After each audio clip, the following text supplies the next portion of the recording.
Pessoal, boa noite a todos. É com muita alegria que novamente estamos aqui, né, reunidos em nome do Cristo, em nome de Deus, nosso Pai de misericórdia e amor. Nós vamos iniciar a nossa reunião, né, como sempre, com uma prece. Primeiro eu vou apresentar aqui os nossos amigos, irmãos. O Alberto vai falar para nós do livro Fonte Viva, do capítulo 123. O título é Viver em Paz. O Alberto já é nosso amigo aqui de algum tempo, é com muita alegria, né, que ele está sempre conosco aqui, dando a sua contribuição. E ele é do Centro Espírita Alvorecer, e ele fala do estado do Rio de Janeiro, da cidade de... Fala aí, Alberto. Alberto. Barra do Piraí. Barra do Piraí, isso mesmo. Isso. E para falar do Evangelho, o nosso querido Luiz Fernando, é nosso amigo querido também, trabalhador do Centro Espírita Irmão Francisco. Ele vai falar do Evangelho segundo o Espiritismo, do capítulo 23, itens 9 a 18. O tema é estranha moral e o subtema não vim trazer a paz, mas a divisão. Então, nós vamos fazer a nossa prece para iniciar. Alberto, você fala logo após a prece, você já começa a sua fala até às 19h40, às 19h45. E o Luiz, de 19 até 20h15. Então, meus irmãos, vamos então elevar o nosso pensamento a Deus, a Jesus, né? Sempre em agradecimento pela oportunidade, né, de estarmos aqui reunidos. Senhor Jesus, mestre de amor e bondade, aqui nos encontramos, Senhor, mais uma vez reunidos em Teu nome. Agradecidos estamos, Jesus, pela oportunidade de aprender, compreender o Teu Evangelho. Que possamos, Jesus querido, ter a boa vontade de assimilar e praticar no nosso dia a dia. Abençoa os nossos irmãos que farão uso da palavra. Abençoa também, Jesus, os nossos lares, os lares de todos os nossos entes queridos, os nossos desafetos, e que a sua presença se faça, Senhor, em todos os corações sobrecarregados. Que a sua luz se faça presente em todos os lugares onde haja a dor e o sofrimento. Permaneça conosco, Jesus, hoje, agora e sempre. Que assim seja. Bom, meus amigos queridos, todos me escutam bem? Essa carta de Paulo aos Coríntios é a segunda, o capítulo, a segunda carta, né, de Paulo aos Coríntios. É muito interessante. Eu vou ler para a gente ter o registro mental da mensagem de Emmanuel, para depois a gente conversar sobre ela, e que ela tem umas particularidades bastante interessantes. Então, é viver em paz, né? Viver em paz. Paulo aos Coríntios, segunda carta, capítulo 13, versículo 11. Mantém-te em paz. É provável que outros te guerreiem gratuitamente, hostilizando-te a maneira de viver. Entretanto, podes avançar em teu roteiro sem guerrear a ninguém. Para isso, contudo, para que a tranquilidade te banhe o pensamento, é necessário compaixão, bondade, te sigam todos os passos. Assume contigo mesmo o compromisso de evitar a exasperação. Junto da serenidade, poderás analisar cada acontecimento e cada pessoa no lugar e na posição que lhe dizem respeito. Repara carinhosamente os que te procuram no caminho. Todos os que surgem, aflitos ou desesperados, coléricos ou desabridos, trazem chagas ou ilusões. prisioneiros da vaidade ou da ignorância, não souberam tolerar a luz da verdade e clamam irritadiços. Unge-te de piedade e penetra-lhes os recessos do ser. Identificarás em todos eles crianças espirituais que se sentem ultrajadas ou contundidas. Uns acusam, outros choram. Ajuda-os enquanto podes, pacificando-lhes a alma. Harmonizarás ainda mais a tua vida. Aprendamos a compreender cada mente em seu problema. Recorda-te de que a natureza, sempre divina em seus fundamentos, respeita a lei do equilíbrio e conserva-a sem cessar. Ainda mesmo quando os homens se mostram desvairados nos conflitos abertos, a terra é sempre firme e o sol fulgura sempre. Viver de qualquer modo é de todos. Viver em paz consigo mesmo é serviço de poucos. Emmanuel. Corinto era uma cidade, né, da região do Peloponeso, lá na Grécia. Existe ainda hoje. É uma península, né? Uma península é uma espécie de um apêndice, né? Aquela porção de terra que sai assim do continente e adentra ao mar. E acaba sendo banhada em todos os lados pelo mar, né? Corinto era mar Mediterrâneo, mar Egeu, vários mares ali que banham a Grécia, né? Essa parte da Grécia. E Corinto, então, era uma cidade muito importante por esse detalhe. Ela tinha portos, então ela recebia muitos estrangeiros e era estratégico para a propagação da Boa Nova. E ali foi instalada a Igreja do Cristo e Paulo enfrentou muitos problemas. E nessa carta aos Coríntios, ele está ali tentando resolver uma situação grave de desqualificação da Boa Nova pelos Velhos Testamentos, pelos Velhos Profetas, por as pessoas que vinham da Grécia, né? Ali tinham dois importantes templos, o templo de Afrodite, que é a deusa do amor, o amor sensual, né? Não o amor fraternal, e Apolo, o deus da beleza masculina. Então, as pessoas eram muito materialistas em sua natureza politeístas, e a igreja ali enfrentava muito problema.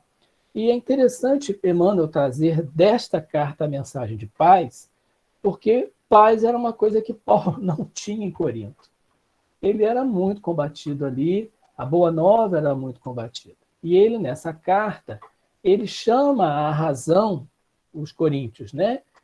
Mostrando para eles que, em momento algum, ele chegou ali desejando outra coisa que não fosse a evolução espiritual de todos. Ele não desejou bens, ele não desejou adoração, ele não desejou nada disso.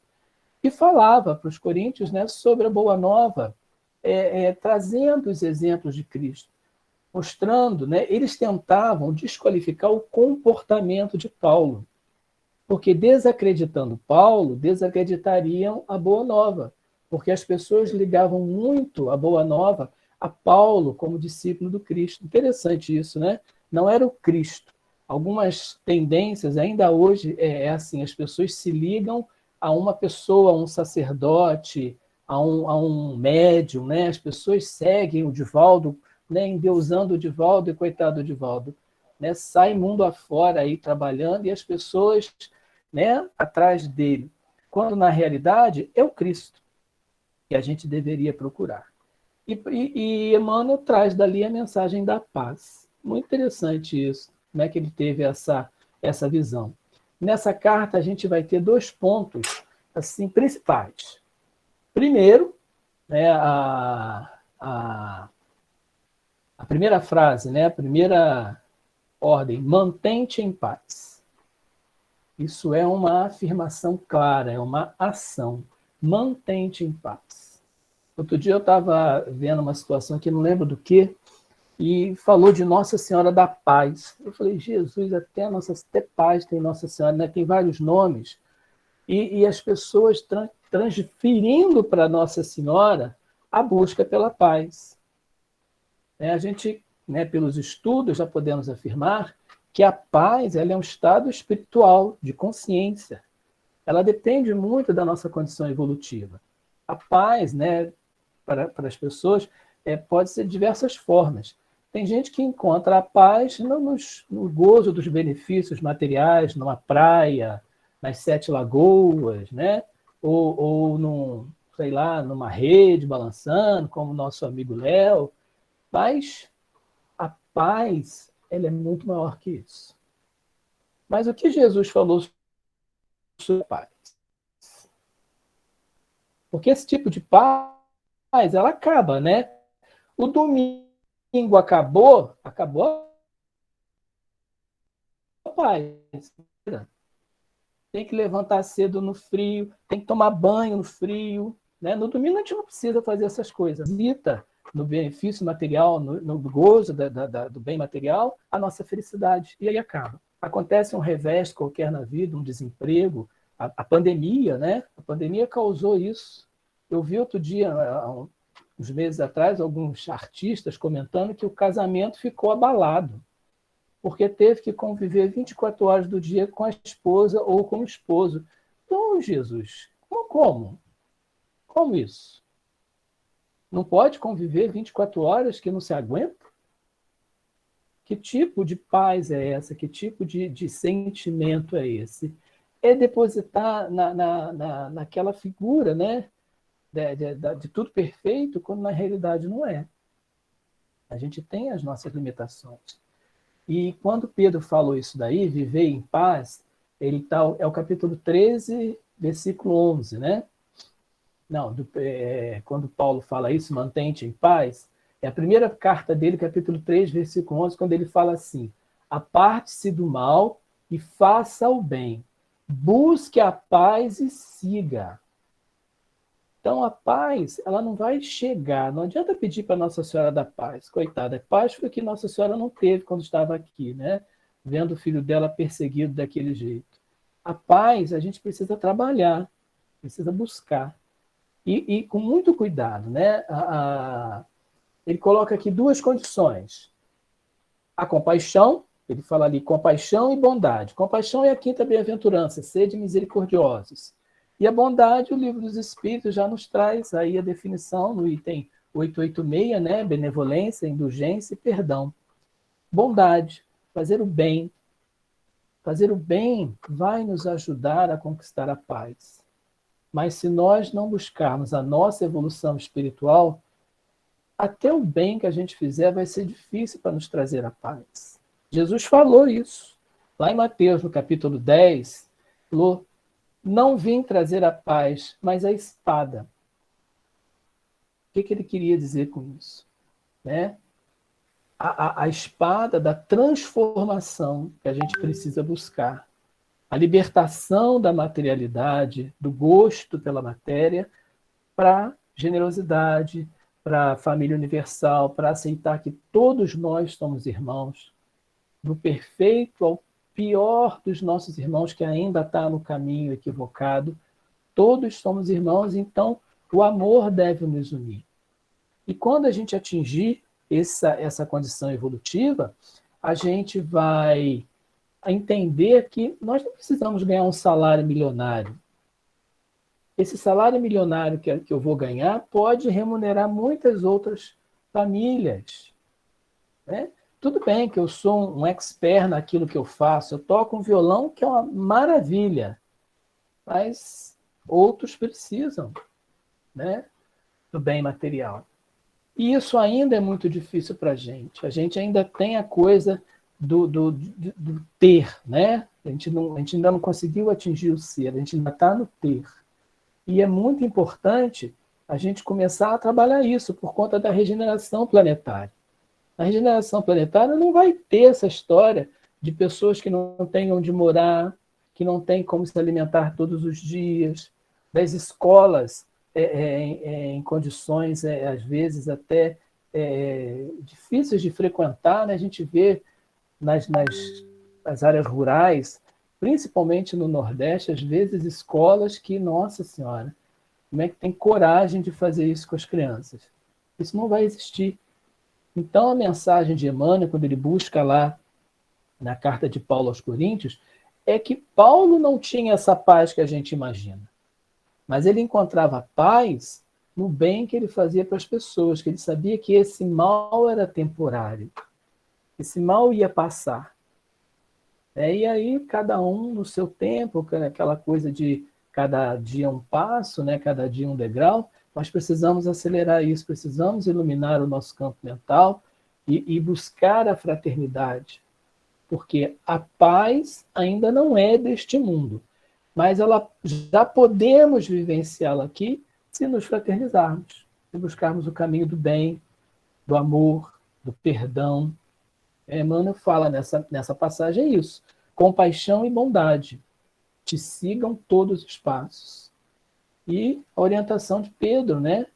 Busque a paz e siga, porque às vezes vai ser difícil seguir a paz, né? Uma ofensa, uma calúnia, um ato criminoso contra a nossa existência ou contra algum dos nossos, né? Imagina a gente passando pela prova de perder um filho pela ação criminosa de outra pessoa. E a gente tem que perdoar. A gente tem que entender que aquilo foi um resgate, não foi um crime. É fácil? Depende. Às vezes a gente vai chorar bastante, mas essa é a orientação do Cristo, né? Por isso que ele termina essa mensagem com essa frase linderesa aqui. Viver de qualquer modo é de todos, mas viver em paz consigo mesmo é serviço de poucos. E aí, se a gente não pacificar o sentimento, nós mesmos, né? Porque aqui é a sétima bem-aventurança, bem-aventurados pacificadores, né? Quando ele fala aqui, repara, todos surgem aflitos, né? Unge de piedade, penetra-lhes os seios. Né? Pacificar, prisioneiros da vaidade ou da ignorância. A gente vê muitas pessoas, principalmente aqui no Rio de Janeiro, quando a criminalidade aqui é complicada, né? Às vezes parte da autoridade, e as pessoas vão para as mídias pedir justiça. Na realidade, está se pedindo vingança. E não adianta que a paz não vem, porque aquela dor não passa. E eu passei do horário. Gente, muito obrigado pela atenção. Que a gente esteja em paz. E Deus nos abençoe. Muito obrigada, Alberto. Eu que agradeço.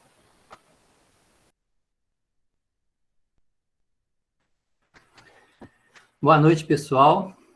Muito bom estarmos aqui reunidos para estudar um pouquinho mais, né? A gente vê como que estamos sintonizados, né? O tema do Alberto aí está bem ligado ao tema que a gente vai trabalhar, né? Que é o capítulo 23, Moral Estranha, e os itens 9 a 18, não vim trazer a paz, mas a divisão, né? E a gente vai entender essa fala de Jesus aí, que é meio... a hora que a gente lê, a gente fica assim meio sem entender. O que o Cristo quis dizer, né? Será que... Vamos ver, né?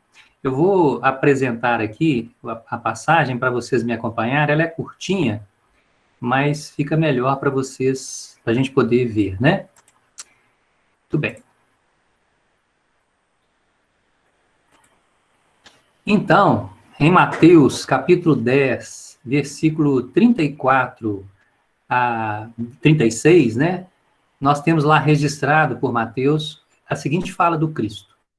Não penseis que eu tenha vindo trazer paz à terra. Não vim trazer a paz, mas a espada. Porquanto vim separar de seu pai o filho, de sua mãe a filha, de sua sogra a nora. E o homem terá por inimigos os de sua própria casa. Lascou tudo aí agora, né? Será que é isso mesmo que o Cristo está falando para a gente, né? Será que ele veio trazer esse desentendimento, né? Essas separações? Será que é isso que o Cristo está querendo nos ensinar? A gente vai perceber que se olharmos essa frase, né? Esse ensino de Jesus ao pé da letra, ele vai parecer contraditório com tudo que o Cristo fez, né? Com tudo que o Cristo ensinou, pois A doutrina do Cristo, ela está alicerçada na lei de justiça, de amor e de caridade, né? Então, não tem como Jesus ter dito desta forma ao pé da letra, né? Então, será que foi ele mesmo? Será que não foi erro de tradução, né? Será que não foi entendimento equivocado, né? Não, gente, isso é fala realmente do Cristo, né? É o ensino de Jesus. Só que a gente tem que tirar o espírito da letra, né? A gente tem que entender, procurar entender, né? O que está por trás daquela fala. Porque é óbvio que o contexto que nós nos encontramos hoje é muito diferente do contexto em que Jesus se encontrava 2000 anos atrás, né? As épocas são diferentes, os costumes são diferentes, as sociedades são diferentes, né? Então, tudo é diferente. Mas o ensino de Jesus, ele é eterno. Ele vale para sempre, né? Porque ele está pautado, né, nas leis de Deus. E as leis de Deus são imutáveis. Elas são permanentes, né? Então, o que Jesus ensina serve para qualquer época. A gente precisa tirar em cada época o espírito da letra para entender aquilo e aproveitar o ensino, né? Então, vamos tentar compreender. Não penseis que eu tenha vindo trazer a paz à terra. Não vim trazer a paz, mas a espada. Porquanto vim separar do seu pai o filho, da sua mãe a filha, da sua sogra a nora. E o homem terá por inimigos os de sua própria casa. Muito bem. O que Jesus quis dizer, então, com isto? Gente, o que ele estava dizendo é que ele trazia novas ideias, novos conceitos, completamente diferentes dos conceitos da época. E é natural, né? Toda ideia nova, ela encontra resistência. Toda ideia nova, ela tem dificuldade em se estabelecer, porque ela atinge interesses, né, dos mais diversos. E a gente vê naquela época, a gente vê hoje, a gente vê em todas as épocas da humanidade, né, em função das dificuldades que nós trazemos ainda na nossa intimidade, os interesses pessoais, os interesses particulares, né, interesses financeiros de grandes grupos, hoje de corporações. Então, nós podemos perfeitamente compreender que tudo que vem modificar algo que já existe vai encontrar resistências, né? Isso em todas as áreas, não é só na área espiritual, vamos dizer assim, né? No ensino espiritual. Hoje, até no profissional, a gente vê que muitas pessoas têm uma resistência muito grande a mudanças, né? A inovações, têm dificuldades em sair daquela sua área de conforto, né? Da sua zona de conforto. E aí, naturalmente, vão resistir àquelas novas ideias, né? Como a gente viu, Jesus vem trazer a sua doutrina, que estava perfeitamente em sintonia com as leis de Deus que Moisés havia ensinado há mais ou menos 1.500 anos, 2.000 anos antes do Cristo. Então, Jesus não veio destruir as leis de Deus, né? Jesus não veio modificar aquilo que era do homem, que é mutável mesmo, né? Tudo que é do homem é mutável. As nossas próprias leis, nós percebemos aí, todos os dias tem mudança, todos os dias tem alteração, né? E elas vão continuar tendo modificações. Por quê? Porque a gente é imperfeito e tudo que nós criamos, por melhor que seja, ainda é imperfeito. Então, tem espaço para melhoria, para avançar, né? E os ensinos do Cristo são perfeitos, porque ele é estabelecido, ele é baseado nos ensinos, nas leis de Deus, que são perfeitas, ok? Então, é claro que a doutrina do Cristo ia abalar, né, os poderosos da época, ia destruir impérios, né, porque os impérios estavam assentados na fortuna, no poder, na opressão, não é assim? Como existe hoje em muitos lugares no planeta em que nós estamos vivendo, né? O poder ainda domina, o poder ainda, como é que eu vou dizer, oprime, né? E coisas que vão afetar este poder, obviamente, vão encontrar por parte deste poder resistência. Foi o que aconteceu com Cristo lá atrás, né? Os primeiros cristãos foram perseguidos, foram condenados, né? Aqueles que se converteram à doutrina do Cristo, muitos tiveram que reunir, assistir aos cultos escondidos, não puderam declarar publicamente que eram cristãos, que confiavam, que acreditavam nos ensinos de Jesus, porque se assim os fizesse, perderia suas posses, sua família seria destruída, seriam presos, né? E muitos sofreram essas consequências. Então, a gente vê aí a guerra estabelecida, né? Em função de novas ideias. Mas é interessante a gente observar que a guerra não é de quem trouxe a nova ideia. A guerra são dos opositores, né? São aqueles que não aceitam, que vão tentar combater para não perder o seu poder, né? Para não perder o controle que eles têm e as regalias, benefícios e tudo mais, né? Então, todas as novas ideias têm resistência. Se a gente olhar a história da humanidade, né? Grandes inventos, grandes descobertas, ideias que eram contrárias a ideias anteriores, né, precedentes, a gente vai ver a resistência, né, a própria questão da Terra redonda aí, né, da Terra ser redonda, a resistência que isso gerou, o desentendimento que isso gerou, os problemas que isso aí gerou, né, e assim são todas as coisas que vêm realmente reformar o que estava e que não tem mais espaço para estar, né? Então, novas ideias realmente têm grandes resistências, né? Então, a doutrina do Cristo, ela veio para destruir os abusos que os fariseus, que os escribas, que os sacerdotes, que aqueles que dominavam a religião tinham na época. E, obviamente, se sentindo afetados, combateram o Cristo com todo o rigor, com toda a força, e também os discípulos, né? Os discípulos não ficaram para trás aí, né? Então, primeiro foi essa não aceitação dos ensinos do Cristo, tá certo? Porque os ensinos do Cristo contradiziam aquilo que eles tentavam sustentar a todo custo, não em função de suas crenças, né? Porque às vezes as pessoas podem falar assim, mas eles acreditavam nisso. De forma genérica, não era isso que acontecia. Obviamente, poderia ter um ou outro que acreditava naquilo ali, né? A gente vê, por exemplo, Paulo de Tarso, quando se converte ao cristianismo, ele vai usar todo o rigor, toda a força, melhor dizendo, que ele usou no combate ao Cristo, porque ele não havia entendido o Cristo, e no caso de Paulo de Tarso, a gente vê aí que não foi por mera convenção, mas porque ele acreditava de verdade que ele estava certo, afinal de contas, ele foi educado para aquela função, para conservar, para preservar os costumes daquela época, né? Então, era assim que ele pensava. E quando ele consegue entender a mensagem do Cristo, a gente vê que ele não combate, que aí ele dá uma reviravolta na vida dele. E ele, com a mesma intensidade que ele combateu, ele propagou, né, trabalhou para propagar a doutrina do Cristo, para desfazer aquilo que ele fez lá atrás, né? Porque quando ele fez a primeira vez, ele entendia que estava certo. E aí, daí para frente, entendeu que estava errado, então ele vai tentar corrigir, agindo de forma oposta, né?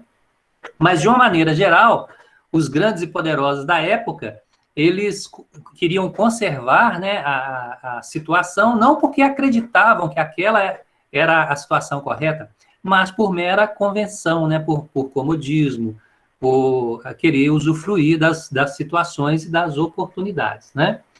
Mas mais à frente, houve grandes complicações em função do não entendimento dos ensinos de Jesus.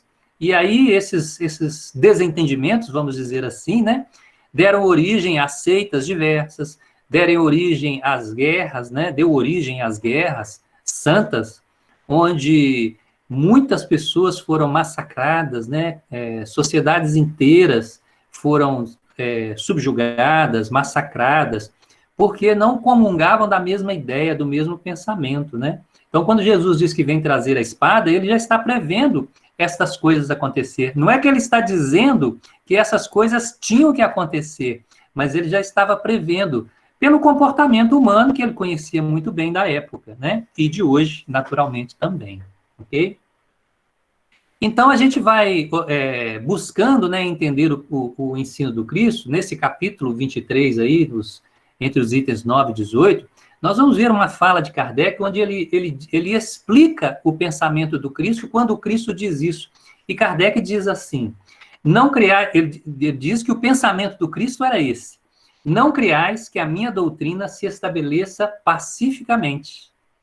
ela trará lutas sangrentas, tendo por pretexto o meu nome, porque os homens não me terão compreendido, ou não me terão querido compreender. Então vejam que que as guerras se estabeleceram porque não compreenderam, ou porque não queriam compreender, né? Porque estava bom do jeito que estava, né? Porque depois do Cristo, a religião, o cristianismo foi se estabelecendo e foi se incorporando costumes da época. Então, os costumes que trouxeram das religiões precedentes foram sendo incorporadas ao cristianismo. E a gente tem hoje aí toda essa ideia, né? Ainda muitas dessas ideias, melhor dizendo, preservadas. Algumas, é claro, que já caíram em desuso, mas muitas ainda estão preservadas. E vemos, com muita alegria, que muitas dessas religiões estabelecidas vêm gradativamente modificando as suas posturas diante dessas coisas que são um equívoco frente aos ensinos de Jesus, né? Bom, mas ao invés de falarmos de outras, né, vamos falar da nossa doutrina do Espiritismo.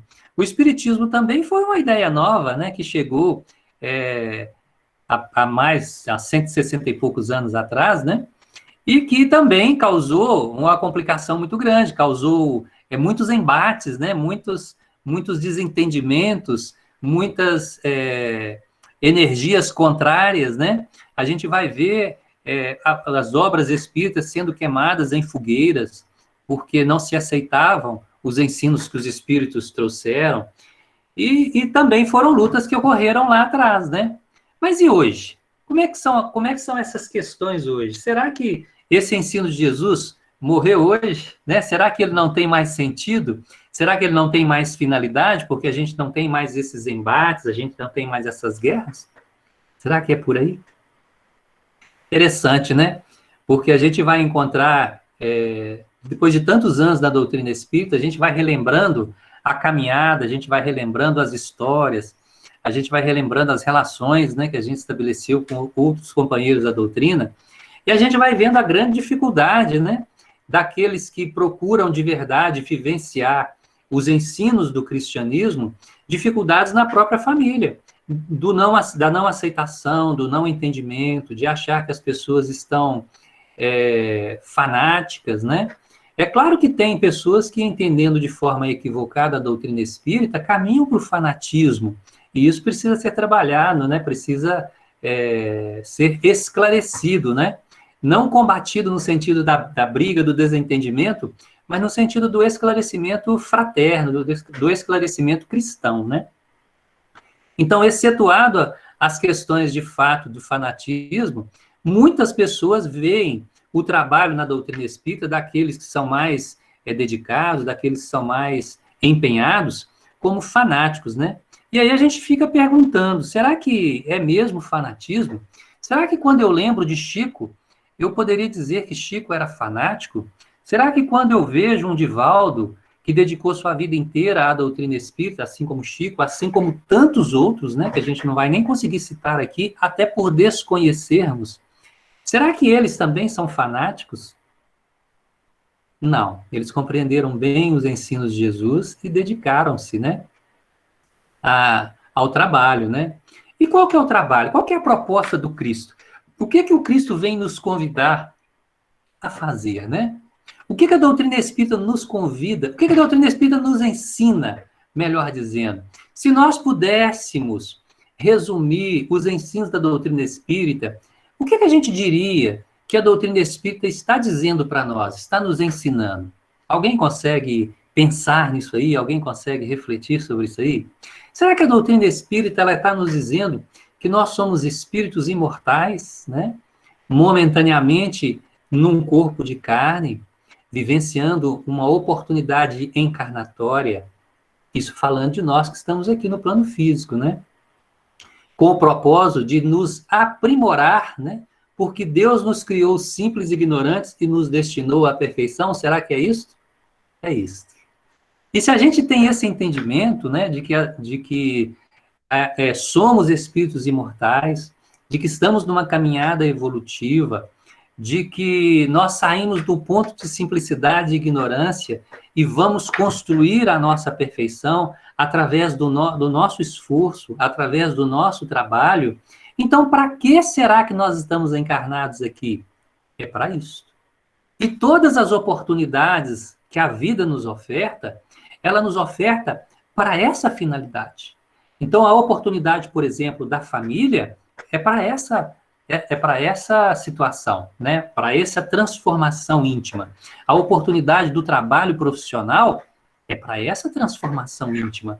A oportunidade dos encontros sociais são para essa transformação íntima, né? Então, todos nós estamos aqui vivendo as situações das mais diversas, cada um num contexto, cada um numa situação, cada um num momento de sua vida. Mas todos nós estamos vivendo oportunidades para nos transformar espiritualmente. E tudo, 100%, que a vida nos oferta é para essa finalidade, para que essa transformação se ocorra, né? E Jesus, então, para nos auxiliar, para facilitar o nosso trabalho, ele vai nos dizer, né?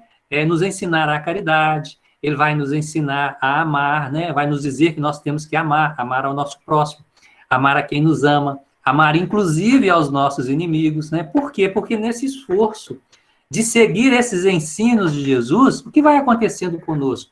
Nós vamos nos transformando, gente. Então, até na caridade que a gente faz, até no auxílio que a gente leva às outras pessoas, é a nossa oportunidade de transformação. Por isso, a caridade, ela é a grande ferramenta que a vida nos oferta.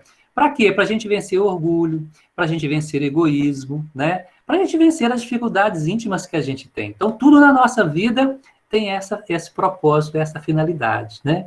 E será que a gente está conseguindo compreender isso de verdade? E será que a gente está conseguindo aproveitar essa oportunidade para essa transformação, para essa mudança, né? Será que quando chegar o nosso momento de retornar à pátria espiritual, a gente olhar para trás, relembrar a nossa encarnação, será que a gente vai conseguir concluir que a gente aproveitou bem a nossa encarnação, os momentos que nós tivemos aqui na Terra? Isso é algo para cada um de nós pensar, né? Não é algo para a gente avaliar para o outro. Isso é algo para a gente avaliar para nós. Porque a situação que a gente vive, as coisas que a gente consegue fazer e as coisas que a gente não consegue fazer, só nós somos capazes de identificar se era possível a gente fazer ou se não era possível a gente fazer. Ninguém é capaz de identificar, né? Às vezes a gente está aqui à frente falando, alguém fala assim, nossa, mas Luiz Fernando está ali falando, mas outro dia eu vi Luiz Fernando fazendo isso, fazendo aquilo, né? Como é que pode? Realmente, se eu tenho um comportamento que contraria os ensinos da doutrina espírita, eu estou prestando um mau exemplo, né? Um desserviço à doutrina espírita. Mas quem pode me julgar? Será que eu tenho condições de agir de forma diferente daquela maneira? Será que eu dou conta de agir de forma diferente?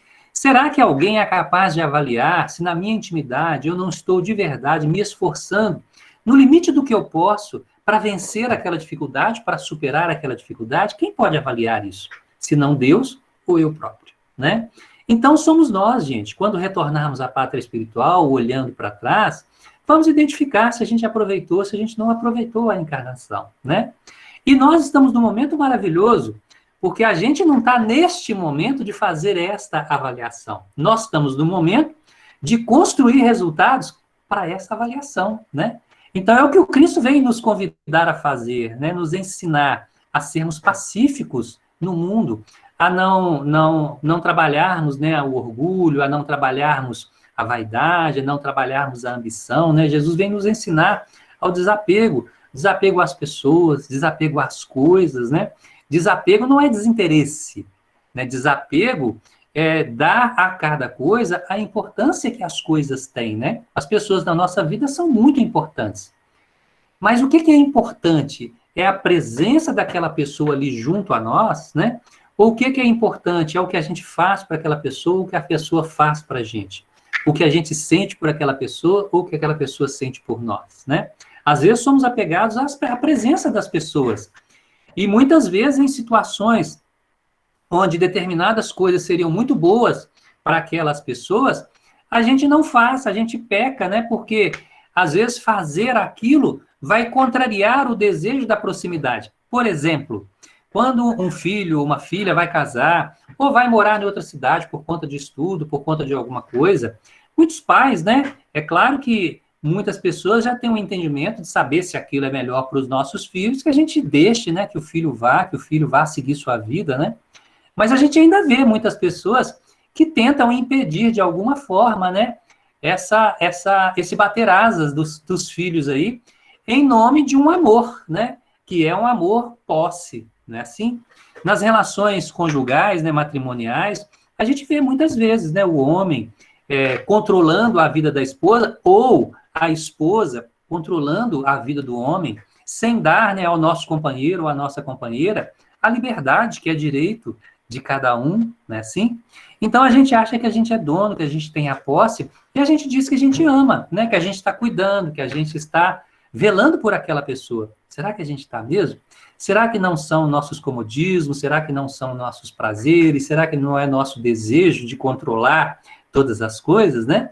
São reflexões para a gente poder fazer e entender onde que a gente está, né? Se a gente, fazendo essas reflexões aí, consegue compreender que a gente não está nessa, né, que a gente já conseguiu vencer essas dificuldades, maravilhoso, vamos seguir em frente, fazer outras reflexões para descobrir outras coisas que ainda podem ser mudadas, né?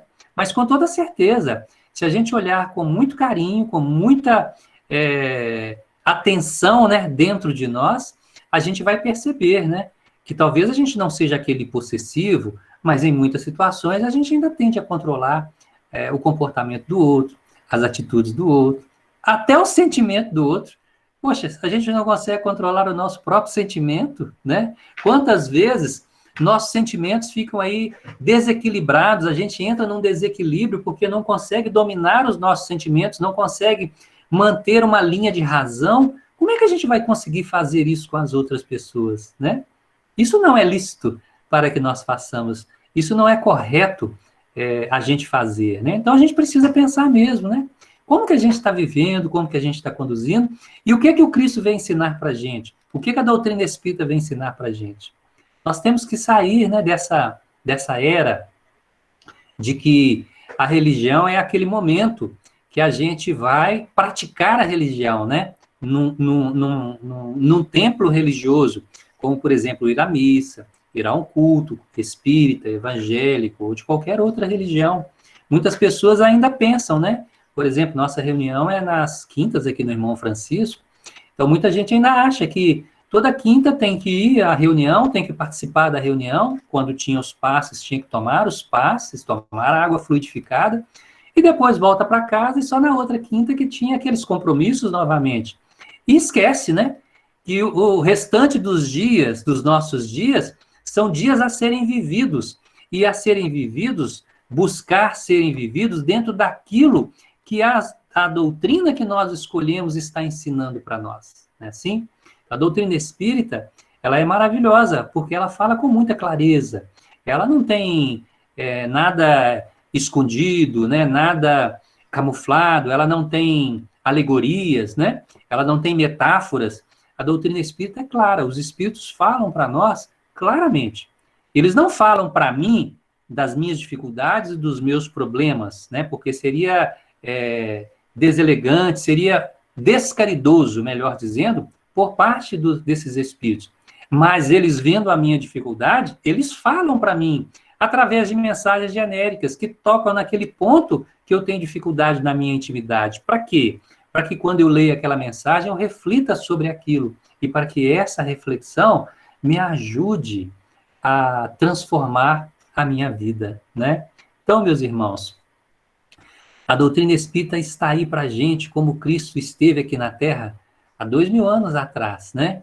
O Cristo continua, não está mais fisicamente aqui na Terra, mas continua à frente do nosso planeta, conduzindo, governando o nosso planeta, proporcionando os recursos para que todos nós, moradores do nosso planeta, possamos nos transformar um dia em espíritos puros. Esse é o trabalho do Cristo, né?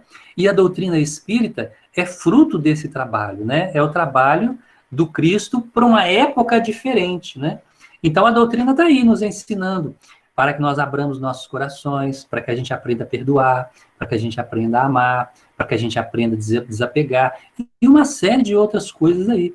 Será que nós estamos pensando nisso aí? Será que nós estamos refletindo sobre isso? Será que quando a gente lê uma mensagem, a gente só está achando ela linda e maravilhosa? Ou nós estamos trazendo ela para a nossa reflexão, né? De forma bem profunda, bem íntima, identificando se tem algo ali semelhante àquilo que aquela mensagem nos aponta, para que a gente possa corrigir na nossa intimidade. Então, as lutas, né, a que o Cristo se referia há 2000 anos atrás, naquela época, eram lutas sangrentas, mas hoje são lutas íntimas, que nós temos que travar conosco mesmo, vencendo as nossas dificuldades. Já temos o entendimento para agir de forma diferente. Falta-nos a vontade, né? Então, que a gente possa pedir a Jesus para nos fortalecer, para que a gente tenha essa vontade de crescer, de nos harmonizar e nos transformar. Muita paz, que Jesus nos abençoe e nos fortaleça sempre. Obrigado pela oportunidade, Eliette. Ô Luiz, eu que agradeço. Muito obrigada, viu, de você ter aceito, como sempre, contribuindo conosco. Nós então chegamos ao final, né, de mais uma reunião. Graças a Deus, todo mundo bem. Nós temos certeza que todos esses nomes que foram inseridos aí, pedindo prece, pedindo as vibrações de saúde, com certeza serão atendidos de acordo com a necessidade de cada um. Então, no momento que for tocada as músicas pelo Odorico e pela Ana, então vamos vibrar, né, em pensamento para essas pessoas que estão com os nomes aí. Eu perguntei para o Fernando aí, Fernando, se você pode fazer a prece, você não me respondeu, de encerramento. Eu posso sim, eu estava fazendo as anotações aqui, você perguntou agora, desculpa, eu faço sim. Tá. Então, Du, você pode tocar uma música para a gente, aí o Fernando faz a prece e a Ana encerra a reunião com uma música também. Eu agradeço a participação de todos, né, e contamos com todos vocês na próxima semana. Fiquem com Deus e um abraço a todos.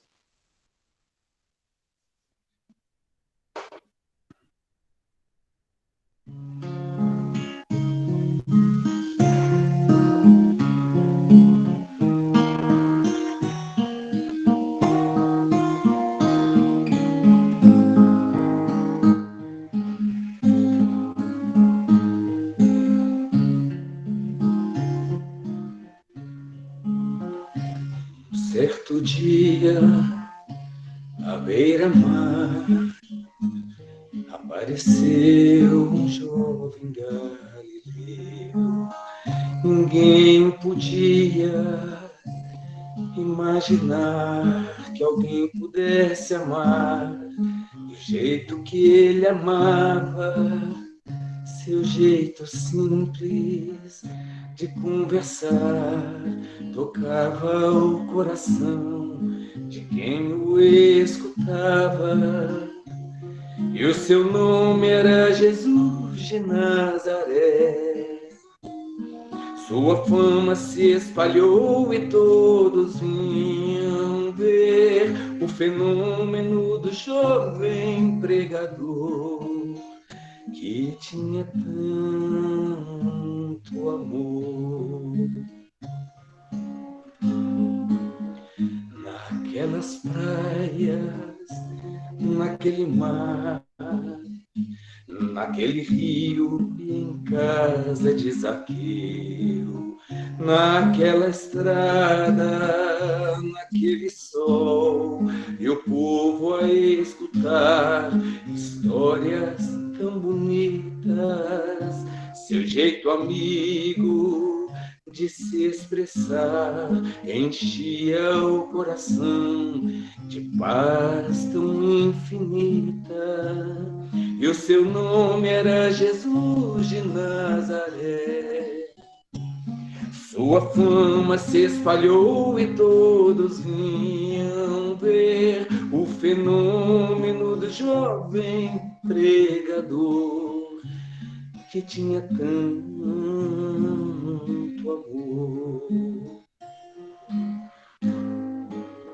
Em plena rua, naquele chão, naquele poço e em casa de Simão, naquela relva, no entardecer, o mundo viu nascer a voz de uma esperança, seu jeito puro de perdoar fazia o coração voltar a ser criança. E o seu nome era Jesus de Nazaré. Sua fama se espalhou e todos vinham ver o fenômeno do jovem pregador que tinha tanto amor. E o seu nome era Jesus de Nazaré.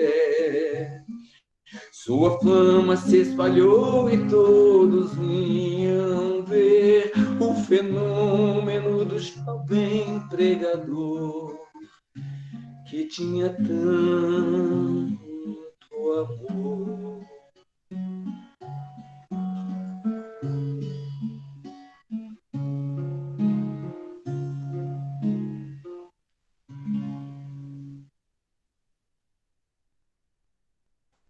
Então vamos, embalados nessa música cuja letra é maravilhosa, vamos elevar nosso pensamento ao Mestre Jesus, agradecendo tudo que temos, as oportunidades, o aprendizado, as dificuldades, os desafios, a luta bendita e redentora do plano físico. Jesus, benfeitor maior de nossas vidas, ao final de mais esta reunião, elevamos a Ti os nossos pensamentos para agradecer-te. Agradecer-te tudo que nos oferta. Agradecer-te o amparo incondicional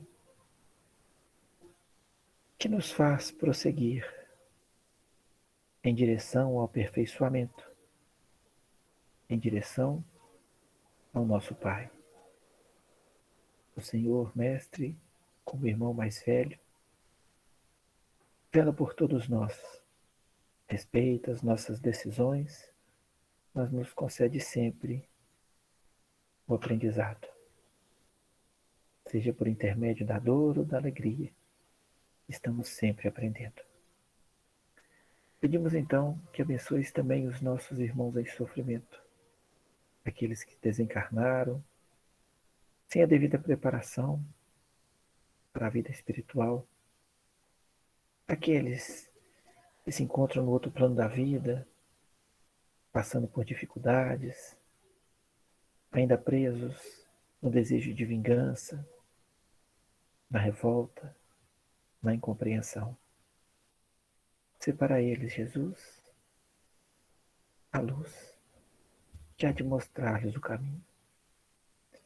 Abençoe também os que se encontram em luta no plano físico, aqueles que passam por provas, por expiações, aqueles que padecem na depressão, aqueles que não conseguem ver um sentido para a vida, aqueles, Jesus, que se encontram em desespero e que perderam a fé.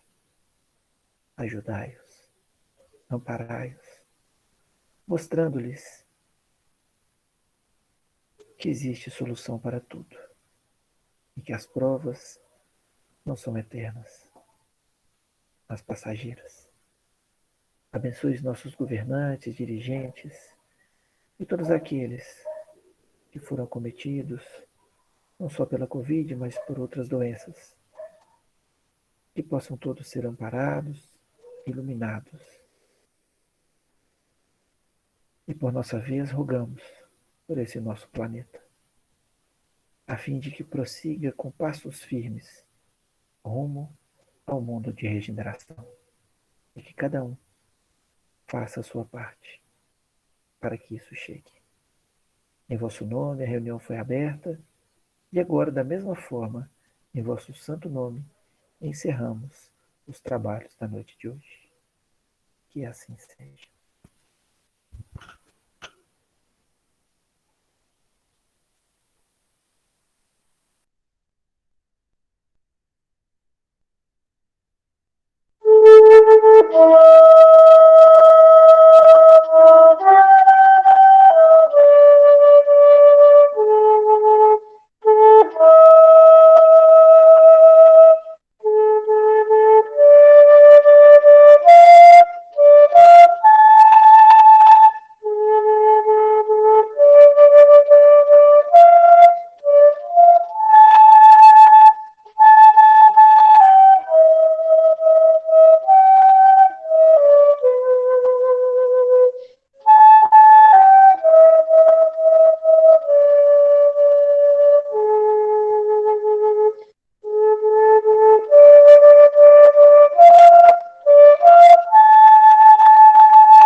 Obrigada, Ana. Obrigado, Dorico. Obrigado, Fernando. Obrigada a todos.